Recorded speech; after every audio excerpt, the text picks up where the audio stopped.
वस्तुतः तो भी स्वयं ही सब कुछ है।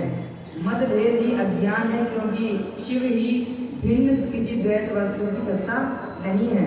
संपूर्ण दर्शनों में मतभेद ही दिखाया जाता है, परंतु वेदांती नित्य अद्वैत तत्व का वर्णन करते हैं। यानी कहते हैं कि अगर जैसे जल के अगर हम लोग अगर जल में देखते हैं ताला गुलाब, अगर हम अपना शक्ल देखते हैं तो हमारा चेहरा उसमें दिखाई देता है, परंतु ये तो नहीं है कि हम उसके अंदर चले गए हैं। तो वैसे भगवान शिव हैं, वह संसार में हर जगह पर है, हर एक कण में है, परंतु वे इस संसार से बाहर है, मतलब उन्हीं के अंदर ही पूरी सृष्टि बसी हुई है। तो उन्हें उनके अंदर भी, मतलब भगवान के अंदर भी शरीर में ही हम सब कुछ भगवान को देख सकते हैं। यानी हमारी जो पृथ्वी है, हमारा ब्रह्मांड है, हम सब भगवान के हृदय के अंदर ही बैठे हुए हैं। तो अविद्या से मुक्त होने पर वह शिव हो जाता है, और शिव सबको व्याप्त करके स्थित है और संपूर्ण जगतों में व्यापक है। यानी जीव हो, प्राणी हो या फिर मनुष्य हो, सबके अंदर भगवान वास करते हैं। और वे जड़ और चेतन सबके ईश्वर होकर स्वयं सबका कल्याण करते हैं। जो विद्वान पुरुष वेदांत मार्ग का आश्रय लेकर उनके साक्षात्कार के लिए साधना करता है, वह उस साक्षात्कार स्वरूप फल अवश्य पा लेता है। व्याप्त अग्नि तत्व प्राप्त काष्ठ में स्थित है और सदा ही इनके अंदर भगवान शिव की कृपा बनी रहती है। परंतु जो उस काष्ठ का मंथन करता है, वह असिग्न रूप से अग्नि को प्रकट करके देखता है। यानी भगवान तो हर जगह है, भगवान की पूजा भी करते हैं, परंतु भगवान को अगर भोजन कराना होता है तो कैसे कराते हैं? जैसे हवन करवाया तो उसमें यज्ञ आदि भी होते हैं, उसमें हवन की मतलब अग्नि जब जलती है तो उसमें जब हम आहुति देते हैं तो ये समझिए वो आहुतियाँ भगवान खाते हैं, उनका भोजन होता है, आहुतियाँ जब उन्हें देते हैं। इसलिए हर एक आहुति जो होती है उसमें घी डालते हैं और बाकी जितनी भी सामग्री आती हैं वैसा डाल के भगवान को भोजन कराते हैं उन आहुतियों के द्वारा। और केवल सर्वत्र केवल शिव ही है और शिव ही है और शिव ही है, यानी पूरे हर जगत में शिव ही है। किसी और वस्तु में अगर कोई ये समझता है कि भगवान शिव नहीं है, भगवान विष्णु नहीं है, तो वह उसकी सबसे बड़ी भूल है। कोई दूसरी वस्तु नहीं है, वे शिव भ्रम से ही सदा नाना रूप में भाषित होते हैं। यानी किसी को अगर भ्रम भी होता है कि मुझे भगवान दिखाई दे रहे हैं, तो वह भ्रम नहीं है, भगवान उन्हीं को अपना दर्शन कराते हैं जिनके पुण्य जो होते हैं बहुत उदय हो चुके होते हैं। यानी करोड़ों जन्मों का जब उन्हें फल मिलता है तो उससे भगवान के उन्हें दर्शन होते हैं, वरना ऐसे भगवान के दर्शन आपको नहीं होते। जैसे समुद्र, मिट्टी अथवा स्वर्ण ये उपाधि भेद से नानत्व को प्राप्त होते हैं, उसी प्रकार भगवान शिव भी उपाधियों से अनेकों रूपों में भासते हैं। यानी हर एक जगह पर भगवान की अलग अलग पूजा करी जाती है। किसी और जगह पर जैसे रामेश्वरम है, वहाँ राम जी ने मूर्ति स्थापित की भगवान की, दूसरा नाम रामेश्वरम पड़ गया। ऐसी अलग अलग जितने भी ज्योतिर्लिंग है किसी कारणवश से उनका अलग अलग नाम पड़ा है। उसी प्रकार से भगवान की काफी उपाधियाँ हैं। ठीक है, सोने को जैसे सोना है, पर उसे अगर हमने किसी में बदल दिया, कंगन में बदल दिया तो उसका नाम कंगन पड़ गया, अगर अंगूठी बदल दिया तो अंगूठी नाम पड़ गया, है तो वो सोना ही। तो वैसे भगवान है, उनकी हर जगह पर ज्योतिर्लिंग अलग अलग है, सब में भगवान अलग अलग है, परंतु भगवान तो एक ही है, भगवान शिव। कार्य और कारण में वास्तविक भेद नहीं होता है, केवल भ्रम से भरी हुई बुद्धि के द्वारा ही उसमें भेद की प्रतीति होती है। यानी अगर आप में बुद्धि है तो आप पता लगा सकते हैं कि किस कोई कार्य करना चाहिए और क्या कार्य नहीं करना चाहिए। जब बीज से अंकुर उत्पन्न होता है तब वह नानत्व को प्रकट करता है। यानी जब जैसे दूध होता है, दूध के अंदर में क्या पता है कि इसके अंदर दही भी है, घी भी है, मक्खन भी है, पनीर भी है, कुछ नहीं पता चलता। जब उसका मंथन किया है तभी तो होता है। वैसे ही उसी प्रकार भगवान बताते हैं कि मुझको सिर्फ पूजा करो और जितना भी सब कार्य है तभी करोगे, तभी मैं तुम पर कृपा करूंगा। जब मेरे अंदर भक्ति जागृत होगी तभी मैं तुम पर अपने भक्तों पर कृपा करूंगा, अन्यथा नहीं। और अंत में फिर जब वह बीज रूप से स्थित हो जाता है और अंकुर नष्ट हो जाता है, जब पेड़ छोटा सा होता है, ठीक है, तब जब उसके पत्ते निकल जाते हैं तो ऐसा लगता है कि हाँ अब उग रहा है। तो ऐसे ही अगर हमारे अंदर भक्ति जब उत्पन्न होगी, जब हमने अपने अंदर भगवान की भक्ति का एक बीज लगा दिया और समझ लीजिए अगर भगवान की हमारी भक्ति अंदर आ गई तो हमारे अंदर धीरे धीरे कुशलता और बुद्धि आने लगेगी, ताकि हमें ये पता चल जाएगा जैसे पेड़ में पत्ते आ जाते हैं पौधे में छोटे छोटे, तो ऐसा लगता है कि हाँ भी उग रहा है। वैसे हमारे अंदर अगर बुद्धि आ जाएगी भगवान की भक्ति को लेकर तो ऐसा उत्पन्न हो जाएगा अपने मन में, ये समझ लेना कि भगवान ने आप पर कृपा कर दी है। तभी तो आपके अंदर बुद्धि आई है। बुद्धि आने का मतलब जैसे पता लग जाए कि आप भगवान की भक्ति आपको मिलती रहती है, ठीक है, इसका ये मतलब होता है। और जब पेड़ जो होता है, वृक्ष जो होता है, जब पेड़ बन जाता है खूब बड़ा सा, तभी समझिए वह सबको फल देने वाला होता है, अन्य आदि जितनी भी छाई देने वाला होता है वह पेड़ बन जाता है। और जो वैसे बुद्धिमान पुरुष जो होता है भक्ति में जिस जुड़ जाता है भगवान की, वह धीरे धीरे जब बड़ा हो जाता है, उसके अंदर पूरी भक्ति जब जाती है, उसके अंदर जो प्रेम की भक्ति का पूरा पेड़ जम जाता है, तो उससे क्या होता है, आपको जितनी बुद्धिमान है आप दूसरों का भला करेंगे, ठीक है, भगवान भी आपका भला कर रहे हैं तो आप भी दूसरों का भला करेंगे, ठीक है। जैसे आपको भगवान ने खूब सारा धन देना चालू कर दिया, आपको हर एक सुख दे रहे हैं, परंतु आप दूसरों को उससे लाभ नहीं करा रहे हैं, तो आपकी बुद्धि किसी काम की नहीं है। तो इसलिए वह अगर जो पेड़ जो होता है जब पूरा हो जाता है, उसका जब बीज खत्म हो जाता है, तो इससे पता चलता है कि अभी दूसरों को आनंद देगा, दूसरों को परोपकार करेगा। उस विकार स्वरूप अंकुरों की निवृत्ति हो जाने पर पुरुष फिर ज्ञानी रूप से स्थित हो जाता है। इसमें अन्यथा विचार नहीं करना चाहिए। सब कुछ शिव है और शिव ही सब कुछ है, ऐसा जानकर इस संसार में रहकर भगवान शिव की पूजा करनी चाहिए। और संपूर्ण जगत में कोई भेद नहीं है, फिर क्यों कोई अनेकता देखता है और क्यों एकता ढूंढता है। यानी कोई ये सोचता क्यों है कि हमें और देवताओं से मतलब हम भगवान शिव को छोड़कर भगवान विष्णु में मन लगाएं, ठीक है, कोई सोचता है कि हम महादेवी में मन लगाएं। ऐसा ना सोचकर अगर जो भगवान की एक ही पूजा करेगा, भगवान शंकर की या फिर भगवान विष्णु की, तो भगवान शंकर की पूजा करेगा तो सारे देव अपने आप आ जाएंगे, भगवान विष्णु की पूजा करेगा तब भी सारे भगवान एक साथ आ जाएंगे उनके पास। अगर कोई देवी माता की पूजा करेगा तो सब लोग आ जाएंगे, क्योंकि देवी जो है उनका सब में अवतार है। लक्ष्मी भी देवी है, पार्वती भी देवी है, और जितने भी हैं सती सब, ये सब देवी का अवतार ही है। इसलिए एक ही पूजा करने पर आपको, जैसे बहुत सारे लोग कहते हैं कि सबका मालिक भगवान साईं बाबा ने भी कही है सब, तो ऐसा कहने पर सबका मालिक एक होता है, इसलिए ऐसा नहीं कहा। बुद्धिमान पुरुष ही होते हैं जो ऐसा कह पाते हैं कि सबका मालिक एक, वो है भगवान शंकर। भगवान शंकर की अगर आप पूजा करेंगे और भगवान विष्णु की, तो इन दोनों में अंतर तो समझना चाहिए। कोई समझेगा तो भगवान विष्णु अलग है, भगवान शंकर अलग है, ऐसा नहीं सोचना चाहिए।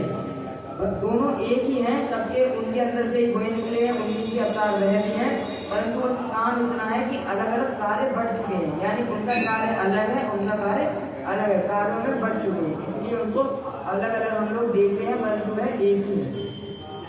और जैसे एक ही सूर्य नामक ज्योति जल आदि उपाधियों में विशेष रूप से नाना प्रकार की दिखाई देती हैं, उसी प्रकार शिव भी हैं। जैसे आकाश सर्वत्र भगवान प्रकाश शिव ही है। जैसे खूब सारे आपने मान लो घड़े रख दिए, फिर कोई तसला होता है पानी भर के रख दिया, ठीक है, रात के समय या फिर सुबह के टाइम पर, तो चंद्रमा तो एक ही है और सूर्य भी एक ही है, परंतु हर एक घड़े में अगर आप पानी भर के, तो हर एक घड़े के अंदर एक एक चंद्रमा दिखाई देगा, उसका प्रतिबिंब दिखाई देगा, परंतु चंद्रमा तो एक ही है ना। हर एक घड़े के अंदर देखो तो अलग अलग चंद्रमा दिखाई देंगे, परंतु चंद्रमा एक ही है। उसी प्रकार भगवान तो आपको अलग अलग दिखाई देंगे, उनके अलग अलग रूप है, विष्णु भगवान, देवी जी, गणेश जी, कार्तिकेय जी अलग, हनुमान जी, राम जी, जितने भी हैं सब अलग अलग हैं, परंतु जो असली हैं वह सब मिला के जो बनते हैं वह भगवान शंकर ही है, वह अकेले एक परमात्मा ब्रह्म है, ठीक है। ऐसे समझना चाहिए कि घड़ों में सबसे चंद्रमा दिखेगा, परंतु चंद्रमा असली में एक है। उसी प्रकार भगवान सारे हैं, परंतु उनका सबका एक जो सबसे उत्तम वो है वैसा भगवान शंकर ही है। तो जैसे अहंकार से युक्त होने के कारण शिव जी का अंश जीव कहलाता है, उस अहंकार से मुक्त होने पर वह साक्षात शिव ही बन जाता है। यानी शिव जी में भी जो गुण है वह अपनी शक्ति का हर जगह प्रयोग नहीं करते हैं। अगर आप भगवान राम की तरह बनना चाहते हैं तो क्या होना चाहिए, आपको भगवान राम की तरह धैर्य धारण करना चाहिए, जैसा उनका कार्य है वैसा करना चाहिए। किसी भी परिस्थिति में आपको धैर्य धारण करके अपने बल पे रहना चाहिए। भगवान जो राम थे उनके अंदर स्वयं शक्ति तो थी, पर उन्होंने ये तो नहीं है राक्षसों में शक्ति नहीं थी। रावण कितना ज्यादा ताकतवर था, भगवान के बराबर ही वह ताकतवर था।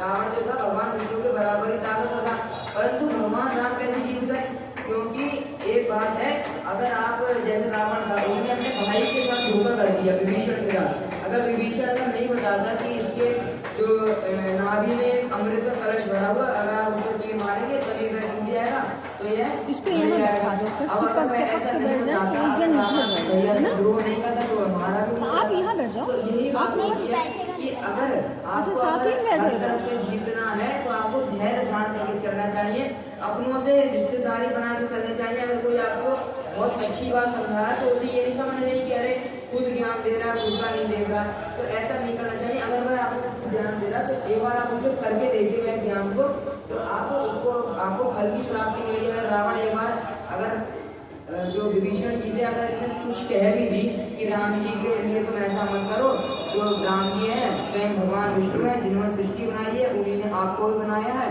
तो आप उनकी पत्नी को छोड़ दीजिए जो कि संसार की माता है, आप उन्हें जाने दीजिए आपकी भी वह माता ही है।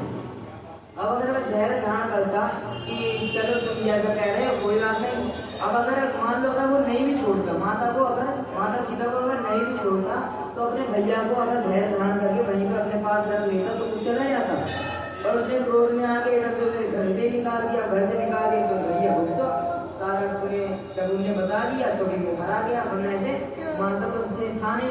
राम जी ने उसके नजारे कितने सिर काट दिए अपने तीर धनुष से, और बारम्बार वापस जिंदा हो जाते क्योंकि अमृत पेट के अंदर भरा हुआ था, तो बारम्बार से वापस आ जा रहे थे उसके सारे के सारे, तो फिर मरे कहाँ से, पर विभीषण ने बताया तो मारा गया। तो इसलिए कहते हैं कि धैर्य धारण जिसके अंदर हो जाएगा वह स्वयं भगवान शिव ना बन जाएगा। जो धैर्य धारण करेगा इसके साथ हमेशा सुखी से और बुद्धि से काम लेगा। अगर जैसे किसी का घर चोर मतलब कोई सोना वोना चोरी हो गया तो एक बार धैर्य धारण कीजिए, एक बार मन में सोचिए, एकदम चीज में अरे कहाँ गया ऐसे घूमते रहे, एकदम से बुद्धि बेकार कर ली, थोड़ी देर धैर्य धारण कीजिए कि हमारा कहाँ पे कहाँ खोया है, ठीक है। एकदम से ये नहीं कह रहे कहाँ चला गए, एक बार मन से आप सोचिए दिमाग लगा के कि हमने कहाँ पर क्या किया, कहाँ पर ऐसे रह गया, तब वही जाकर आप ढूंढिए तो अवश्य ही आपको मिल जाएगा। अगर किसी ने ले लिया होगा तो भगवान उसे सजा देंगे और आपको परोपकार भी देंगे। अब ये मत सोचिए उस पर कि आपका मानव छुड़ गया, तो ये मत सोचिए कि अरे छुड़ गया और क्या करें, इतना सारा रुपए का काम कैसे क्या करें, तो ये समझिए आपको भगवान उसका बदले का तब आपको पुण्य भी दे देंगे जो आपका खोया है, परंतु जिनने चुराया है उसको सबसे बड़ा पाप मिलेगा। भले सोने का जो बेच के अगर रुपए नहीं कमा लेता है संसार में अपना कर लेगा, पर नरक में जाके वह क्या करेगा, नरक में जाके क्या 1 करोड़ रुपए देके यमराज को कह देगा छोड़ दो मुझे, वो तो कितने भी रुपए दे दो वहाँ पर रुपए भी नहीं मिलते हैं, रुपए कहाँ से ले जाएगा, क्योंकि सब तो यहीं पर रहता है, पर शरीर ही अपना चला जाता है, जो अपनी आत्मा होती है वही जाती है वहाँ पर और कुछ साथ में नहीं जाता। आपका फोन है कि तो जैसे एक ही सुवर्ण आदि चांदी आदि से मिल जाने पर कम कीमत हो जाता है, इसी प्रकार अहंकार युक्त जीव अपना महत्व खो बैठता है।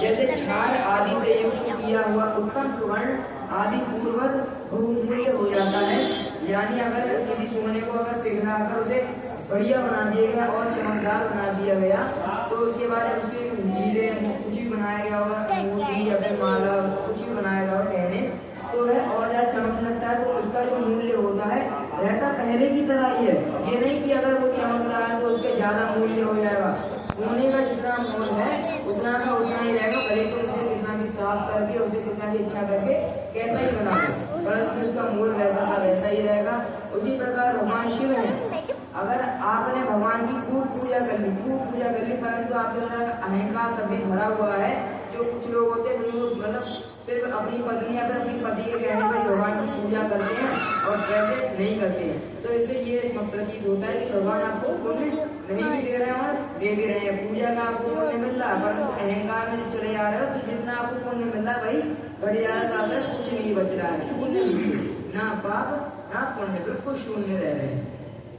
तो पहले सदगुरु को पाकर भक्ति भाव से युक्त होकर शिव बुद्धि से उनका पूजन करें और स्मरण आदि करें।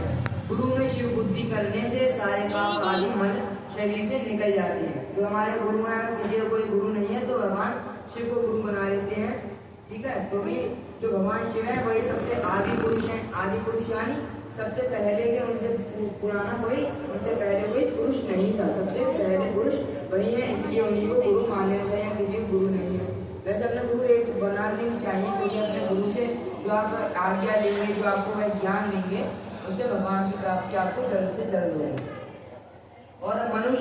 ज्ञानवान हो जाता है उस अवस्था में अहंकार मुक्त निर्मल बुद्धि वाला जीव भगवान शंकर के प्रसाद से पुनः शिव रूप हो जाता है।